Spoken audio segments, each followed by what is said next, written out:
പലതരം മിച്ചറുകൾ കണ്ടിട്ടുണ്ടാകും, കഴിച്ചിട്ടുണ്ടാവും അല്ലേ. ഇതാ ഒരു വെറൈറ്റി ആയിട്ടുള്ള കിഡിലൻ മിച്ചർ. നമ്മുടെ കുട്ടികൾക്ക് കൊടുക്കാനും നല്ലതാണ് കേട്ടോ, കാരണം ഇതിനകത്ത് കൂടുതലും ഡ്രൈ ഫ്രൂട്ട്സ് ആണ് ഉള്ളത്. അപ്പം നമുക്ക് നോക്കിയാലോ ആ മിച്ചർ എങ്ങനെയാണ്. Hi all, welcome back to my channel.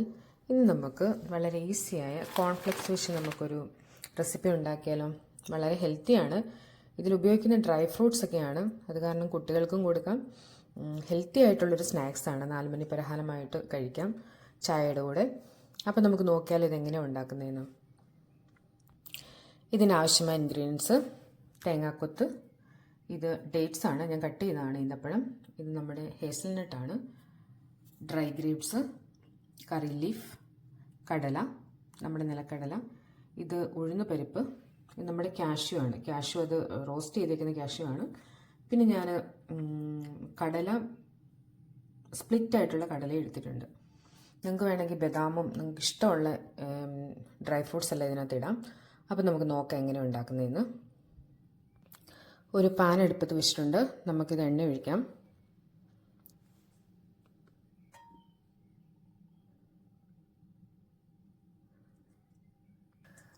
എണ്ണ ഇവിടെ ചൂടായിട്ടുണ്ട്. ഇനി നമുക്ക് കോൺഫ്ലെക്സ് ഇട്ട് കൊടുക്കാം.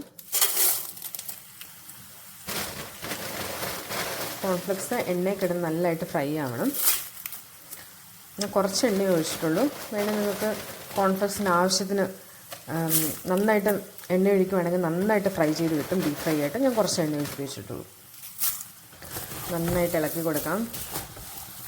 ഇത് കോൺഫ്ലെക്സ് അത്യാവശ്യം നന്നായിട്ട് ഫ്രൈ ആവണം. കോൺഫ്ലെക്സ് നന്നായിട്ട് ഫ്രൈ ആയിട്ടുണ്ട്.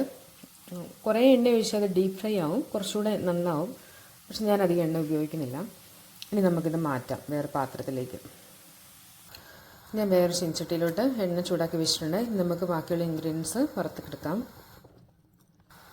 അത് ഞാൻ കടല ഇട്ട് കൊടുത്തിട്ടുണ്ട്. കടല നമുക്ക് നന്നായിട്ട് വറക്കാം. ഇനി നമുക്ക് തേങ്ങാക്കൊത്ത് ഇട്ട് കൊടുക്കാം. നന്നായിട്ട് ഇളക്കി കൊടുക്കുക. ഇനി നമുക്ക് ഹേസൽനട്ട് ഇട്ട് കൊടുക്കാം. ഇളക്കി കൊടുക്കുക. കറിവേപ്പില ഇട്ട് കൊടുക്കാം. ഇനി നമുക്ക് സ്പ്ലിറ്റ് ചെയ്ത കടലയും ഈ കാഷ്യും കൂടി ഇട്ട് കൊടുക്കാം. നന്നായിട്ട് ഇളക്കി കൊടുക്കാം. ഇനി നമുക്ക് ചെറുപരിപ്പ് ഇട്ട് കൊടുക്കാം. നന്നായിട്ട് മിക്സ് ചെയ്ത് കൊടുക്കാം. ഡേറ്റ്സ് ഇട്ട് കൊടുക്കാം. നമുക്ക് നന്നായിട്ട് ഇളക്കി യോജിപ്പിക്കാം.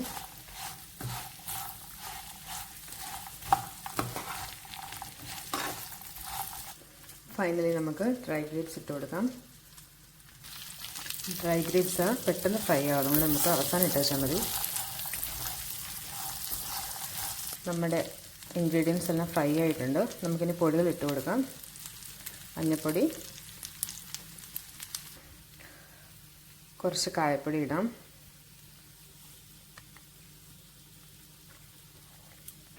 ഇനി ഞാൻ ഇടുന്ന ചാറ്റ് മസാലയാണ്. ഇത് ഓപ്ഷനിലാണ്, നിങ്ങൾ 2 ഇട്ടേച്ചാൽ മതി. കുറച്ചിട്ട് കൊടുക്കാം. ഇനി മുളക് പൊടി ഇട്ട് കൊടുക്കാം. നിങ്ങൾക്ക് എത്രയാണ് എരിവ് ആവശ്യമുള്ളത് അതനുസരിച്ച് ഇടാം. ഇനി വേണ്ടത് കുറച്ച് ഗരം മസാലയാണ്. ഇതും ഓപ്ഷനിലാണ്.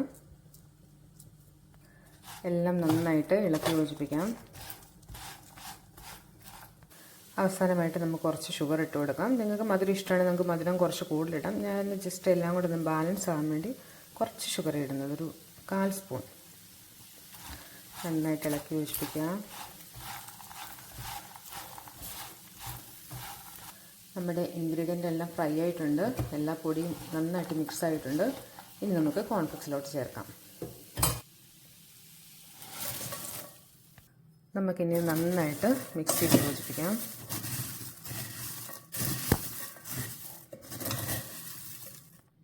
ഞാൻ നന്നായിട്ട് ഇളക്കി യോജിപ്പിച്ചിട്ടുണ്ട്. അങ്ങനെ നമ്മുടെ രുചികരമായ കോൺഫ്ലെക്സ് റെസിപ്പി തയ്യാറായിട്ടുണ്ട്.